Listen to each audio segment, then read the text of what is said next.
তিনবারের সফল প্রধানমন্ত্রী বেগম খালেদা জিয়ার আত্মার মাগফিরাত কামনায় নরসিংদী জেলা বাস মিনিবাস মাইক্রোবাস ও শ্রমিক ইউনিয়নের এক দোয়া ও মিলাদ মাহফিল অনুষ্ঠিত হয়েছে। বৃহস্পতিবার বাদাসর পাঁচদোনা বাজার শ্রমিক ইউনিয়নের অফিস কক্ষে এই অনুষ্ঠানের আয়োজন করা হয়। বিস্তারিত থাকছে এম ওবায়দুল কবিরের প্রতিবেদনে।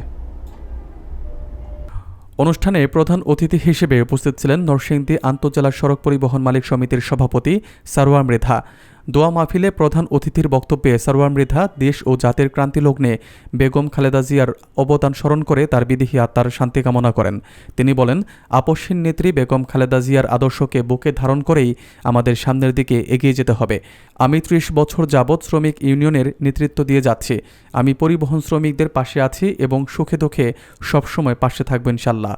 মোহাম্মদ ইউসুফ মিয়ার সভাপতিত্বে মেহেরপাড়া ইউনিয়ন ছাত্রদলের সহসভাপতি টিপু সুলতানের সঞ্চালনায় অনুষ্ঠিত এই দোয়া মাহফিলে সভায় অন্যান্যর মধ্যে বক্তব্য রাখেন নরসিংদী আন্তঃজেলা সড়ক পরিবহন মালিক সমিতির দপ্তর সম্পাদক মওদুদ আহমেদ, প্রচার সম্পাদক জাহাঙ্গীর হোসেন, সদস্য শরীফ মিয়া, ব্যবসায়ী মহিউদ্দিন, আন্তঃজেলা মালিক সমিতির সদস্য আব্দুল হোসেন, চরসিন্দুর ইউনিয়ন শ্রমিক দলের সভাপতি সাখাওয়াত হোসেন।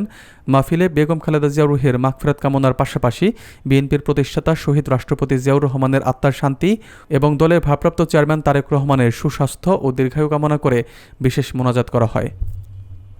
আমরা সারা বাংলাদেশের সার্বিক পরিস্থিতি যদি আজকে পর্যবেক্ষণ করি, সারা বাংলাদেশে এবং জেলা বিশেষ করে রাজনৈতিক কারণে যে বিভিন্ন খুন খারাপি হচ্ছে, আজকে যদি সারার জায়গায় যদি অন্য কেউ মালিক সমিতি সভাপতি থাকতো তাহলে হয়তো বা নরসিংদী জেলার মধ্যে এরকম কিছু ঘটতো। নেতা দিয়া মালিক সমিতির সাজায়া বহিরাগত করে দিয়া এই ছোটখাটো মালিক করে যে হরানি করেছে, কোনো মূল্যায়ন পায় নাই। তারা অনেক ধরনের চাঁদাবাজি করেছে। আমাদের নরসিংদী জেলার মধ্যে কোনো মালিক সমিতি এমনের আমরা যে ছড়ার বাইরে পাইছি, যদি এমন সঠিক লোক পাইতাম তো আমাদের নরসিংদী জেলার ভিতরে যে মালিকগিরে ছিল তারা মনে শান্তিতে কিছু ব্যবসা বাণিজ্য করতো।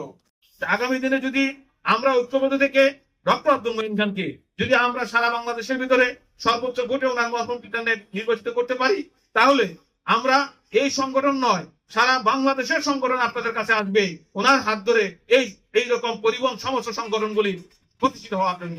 কাজে আপনারা সেই অভিভাবকত্বের দায়িত্ব আপনারা পালন করতে পারবেন ডক্টর আব্দুল মঈন খানের বদৌলতে।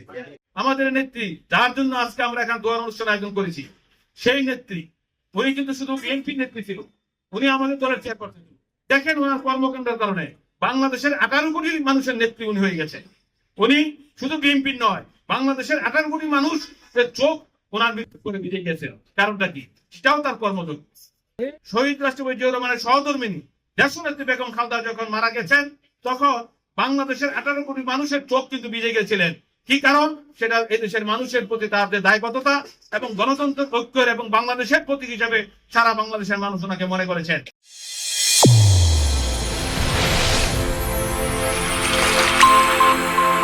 চ্যানেল A1 হৃদয়ের স্পন্দন।